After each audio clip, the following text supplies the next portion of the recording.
Archdiocese of Chicago is a vibrant and diverse faith community. We celebrate our faith through worship, evangelization, and reaching out to the needy. Welcome to Catholic Chicago. Good morning. Welcome to Catholic Chicago on WNDZ 750 AM. I'm Father Greg Sakowicz. You can also get us on youtube.com/CatholicChicago, youtube.com/CatholicChicago, and co-hosting, again, Mark Teresi, who is the coordinator and organizer of our 175th anniversary, 150th, along with Claire and John and many others from the Cathedral. Good morning, Mark. Good morning. Good morning. Welcome to our hot city. And we continue, it's officially not even summer yet. Yeah. Close this weekend. We're starting tomorrow. We have a continued great program here today. Another big event of the National Eucharistic Pilgrimage in Chicago with a Day of Service events. Joining us now is one of the team leads and leaders of the Day of Service events, Noreen Russo. Noreen, welcome to the program this morning. How are you, Noreen? Thank you. Great. Great to be here with you both. You have a very beautiful smile. Thank you. Thank and so now we've been talking about the whole Eucharistic revival happening in Chicago these days. What are you leading and what's your part in it, Noreen?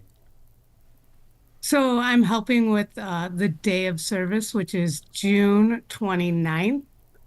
It's the Saturday of the weekend, and we've provided a bunch of different opportunities for people to be able to do service in different communities and different vicariates of the Archdiocese of Chicago. So we're super excited. There's lots of different planning going on. There's a carnival at one of them. There's sandwich giveaways. There's all sorts of different services that we're hoping people will join in and participate in. Now, maybe you can take us maybe by vicariate. What is happening and how can people get involved? Sure. So there's, well, first of all, I think the easiest way to sign up is by going to the National Eucharistic Pilgrimage website, and you can sign up for one of the opportunities. But we have different services like Catholic Charities headquarters at 721 North LaSalle is working with Holy Name Cathedral to have an opportunity there in St. Vincent Hall. St. Gall and Catholic Charities are working, their Vicariate 3 as well, they're doing the carnival for kids in the neighborhood, where they're going to have different opportunities for people to get clothes, etc. OLA, our Mission of Our Lady of Angels, is doing a big event with Bishop Lombardo. And then there's, so those are some that are open to the public, where people can join, come and volunteer. And then there's some smaller ones that are just going to be locally run by the parish. And then we have some, I'm looking at my list right now, St. Teresa in Palatine, is doing an open one. And all of these, again, you can register online just so that we're prepared for how many volunteers will be there. But we really want people to participate. So we've made some of these open events really large, where they can take up to 50 to 60 volunteers so that everyone should have an opportunity to join. Noreen, two things. One, Father Greg said with that carnival for kids, he would be very willing to be in the dunk tank if you would like him there. I'm signing you up right now. The kids will be lined up for 3 blocks. I know. With their parents. We'd buy some tickets. taking shots at me. Anyway, but Noreen, how did you get involved in? People are always fascinated. You made a commitment to this. Why? How did you get involved? So, I actually work at Catholic Charities. I've been there for 17 years. Wow. And have had many different jobs and learned from some of the best people about, service and how to get people involved. But one of the things that I thought was so interesting about this is that we're living out the Eucharist, right? And so all that I do is because of the Eucharist and our faith. And I believe so much that part of our faith is, living out the Eucharist and giving back and loving and serving with joy. And so I was thrilled at the opportunity when asked to be on the committee. And I just thought it was also really cool to see the Archdiocese and Catholic Charities and all these different Catholic organizations working together. And that is so much about our faith together, community, joy, and love, right? So, and What I that's the find Eucharist. so Beautiful. fascinating, Noreen, is that you have this whole National Eucharistic Revival, those days in Chicago, June 26th to June 30th, which is focusing on adoration, love of the Lord. But then if you go to the Gospel of John at the Last Supper, what does Jesus do? He washes feet. He washes feet and says, in love and service, as I'm doing for you, now do for others. So it's interesting that the whole revival is not just about adoring the Lord, but it's adoring the Lord, loving the Lord, letting the Lord touch our lives, because the Lord bends to touch us first. But it's also then about service, helping one another. That's where the Eucharist comes alive. So, the beautiful thing, like St. Augustine, who once said that the Eucharist is an action. We are to become what we have received. And so the whole sense of when Mass is ended, in some ways it's just beginning. So now we leave at the end of Mass to love, to serve. So we go through the exit doors at the end of Mass to love, to serve in His name, to become that Eucharistic people. Well, tell that story about the church tour with the kids. Oh, here's a tremendous story.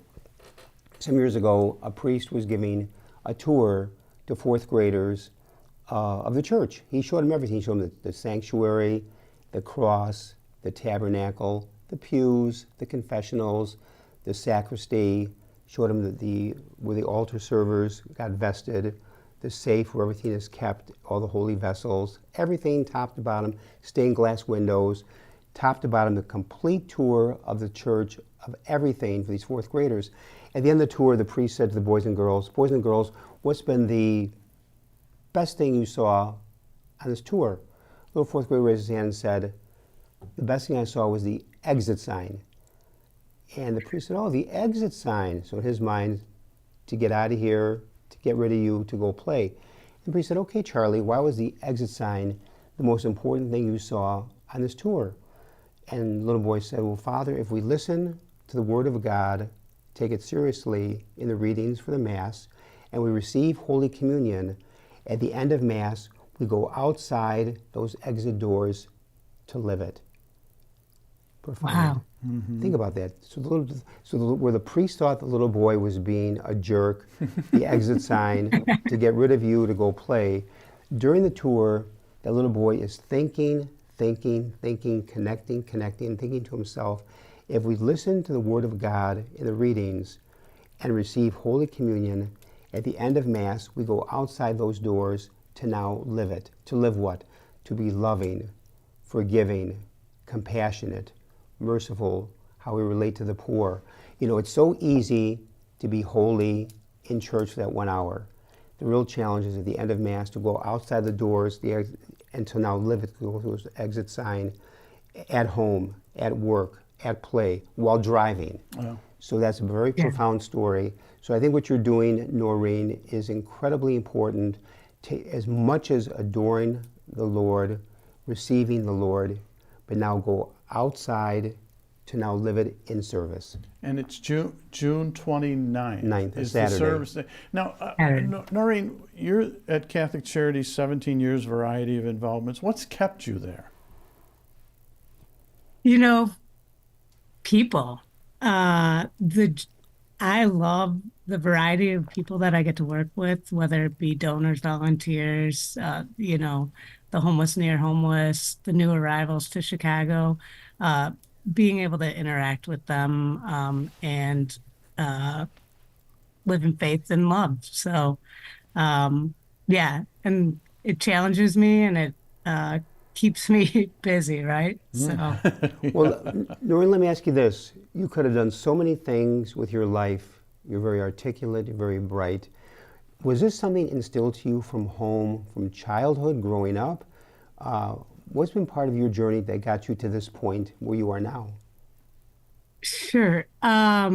So I grew up in a big Irish Catholic family, and my maternal grandparents were filled with faith, and they showed us that by how they lived their lives, certainly going to mass every day um, and just how they gave back. And my parents were a huge influence on me, and they um, showed me faith in so many ways, and loved us and always told us we could do whatever we wanted. But, we're super supportive when I left my for-profit job for Catholic Charities right out of college. And, they were a little nervous with the salary decrease, but very encouraging. And they still come down and participate in Catholic charity service opportunities and are amazing people. And I have as I said, a big family. So being surrounded by people has always been joyful to me. So I think that's how I got here. And I've had great influence from priest. Father Wayne Watts was my parish pastor when I was a little kid, and still hang out with him. So I have been to Lourdes a million times. I find people and our faith to be what keeps us going, and So it's very community interesting and love listening and to all you. those things that I've said have really helped me to grow and stay out of trouble. And the thing is, in listening to you, you speak with such passion and love for the Lord by serving the people of God. And you could have been in the corporate world making a lot more money, like Mark Teresi, whose entire life service in the Lord has been working for the church, like you, which means you both are not going to get rich doing it, but somehow it's the love of the Lord and serving others that energizes you. And now, listen, we all know this, Noreen. You have tough days, hard days, stressful days. So I guess, what keeps you going in those hard days? Our faith, the Eucharist, going to mass, and then being able to serve. So I think really my faith keeps me going in tough days. I rely heavily on prayer and, yeah. So, and I think, as you said, Father Greg, what I really want from this National Eucharistic Pilgrimage is for people to exit, like you said, that fourth grader said, and stay connected, Yeah. right? Yes. And continue to go to mass and to continue to find joy in our faith and in those tough situations, come back to Noreen, faith. Noreen, could you give people one more invitation? But as you invite them to this event, the 29th, tell them what you're hopeful for them, for any participants. Sure. So again, the day of service is Saturday, June 29th. They can sign up on the National Eucharistic Pilgrimage or the Arches website for the different opportunities that we have for people to serve. There's a variety of them throughout the different vicariates, and they're open to the public. So please join us. I hope that with the service opportunities, people leave with joy, love, and commitment to our faith. Beautiful. And beautiful, and the thing is, it's archchicago.org. Look under the National Eucharistic Revival for the sign up on Saturday, June 29th. I want to thank in a very special way Noreen Russo, one of the team leaders of the service events on Saturday, June 29th. Noreen, thank you for joining us. You're a woman of profound, deep faith and joy. Thank you for joining us. May God bless you, not only those revival days, but all the days of your life. So I want to thank you for joining us, and thank you to our listeners. I'm Father Greg Sakowicz with Mark Teresi. You're listening to Catholic Chicago on WNDZ 750 AM. You can also get us on youtube.com/Catholic Chicago. May God bless all of you.